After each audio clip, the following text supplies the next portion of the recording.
बिस्मिल्लाहिर्रहमानिर्रहीम। अस्सलाम वालेकुम दोस्तों, बहनों, भाइयों, बुजुर्गों, अस्सलाम वालेकुम। हम अपनी इस ताज़ा तरीन आज की तालीमी और मालूमाती वीडियो में वालिदैन के बारे में एक नया नुक्ता नजर बयान कर रहे हैं। क्या वालिदैन का फर्ज है कि वो अपने बच्चों को कुर्बानी का सबक सिखाएं? हमारे साथ इस वीडियो में रहें और पूरी देखें जब हम इस फिक्र अंगेज मौजू पर गौर करते हैं। जिंदगी की कीमती असबाक के तालीम देने में वालिदैन के किरदार और जिम्मेदारियों को दरियाफ्त करते हैं। जरूरी बसीरत हासिल करें जो वालिदैन के बारे में आपकी समझ को बुलंद करेगी और बामैनी गुफ्तगू को फरोग देगी। इस रोशन ख्याल मवाद से मरहूम ना हो जिसका मकसद आपके इल्म को वसी करना और अक्कासी को रोशन करना है। वालिदैन के तौर पर यह यकीनी बनाना एक देरपा फर्ज है कि आपका खानदान मजबूत और मतहद हो।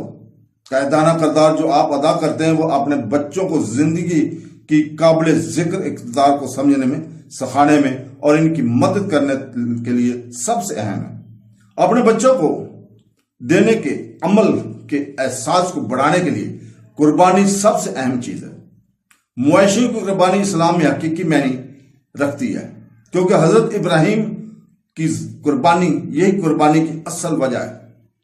तो दोस्तों, ये एक तमाम मुसलमानों के साथ बराबरी की अलामत है। कुर्बानी के गोश्त को 3 बराबर हिस्सों में तकसीम किया जाता है। एक हिस्सा अपने लिए, एक हिस्सा अपने रिश्तेदारों के लिए और एक जरूरतमंदों के लिए। यह हमारे बच्चों को देने का कीमती अमल सिखाता है और इन दिखाता है कि इस दुनिया में सब बराबर है। हम में से बहुत से लोग अच्छा गोश्त बर्दाश्त करने से, खाने से लुत्फ होते हैं और दोस्तों बाकी दोस्त अपने दूसरों में तकसीम कर देते हैं। तो ये गलत है।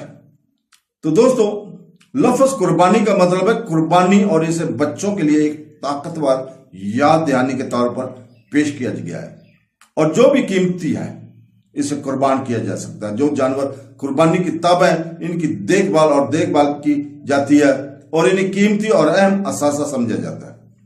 जिस तरह हजरत इब्राहिम अलैहिस्सलाम ने अल्लाह सुब्हानहू तआला की अताअत में मेंढे की कुर्बानी दी थी, हम ये अमल अपने जोश और जज्बे और अज़म को ज़ाहिर करने के लिए करते हैं।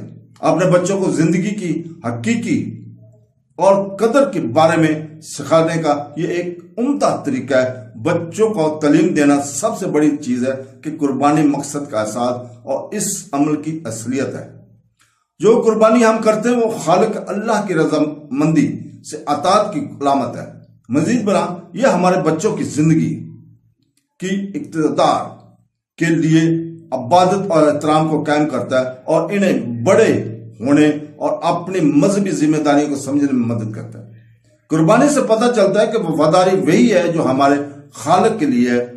तो आजकल ये मुमकिन है कि हमारे भी गोश्त खाते हुए बड़े हो जाएं और कभी भी लफ्जी तौर पर यह ना देख सकें कि गोश्त कहां से आ रहा है, क्योंकि ये नस्ल अमूमन तैयार शुदा गोश्त, फास्ट फूड और वगैरह के लिए की जाती है। हमारे बच्चे और इसके नतीजे में इनसे तमाम जज्बाती वजूद पर तरस आने का मौका छीन लिया जाता है। वो उम्र का ग्रुप जो फास्ट फूड पर बर्गर की शक्ल में गोश्त खाकर परवान चढ़ रहा है, शायद इसे कभी अंदाजा नहीं होगा कि जब कोई जानवर सिर्फ हमारी खुराक बनने की खातिर अपनी जान दे देता है तो इसके असल मतलब क्या होता है। कुर्बानी का अमल हमारे बच्चों को सिखा सकता है कि वो किसी खास फायदे को मामूली ना समझें और इस अमल की कदर करें कि खाना हमारे दस्तरखान पर किस तरह आता है। तो दोस्तों, अल्लाह ताला से दुआ है हमें कुरान पढ़ने और उसके ऊपर अमल करने की तौफीक अता फरमाए। आमीन सुमा आमीन। अल्लाह हाफ़िज़।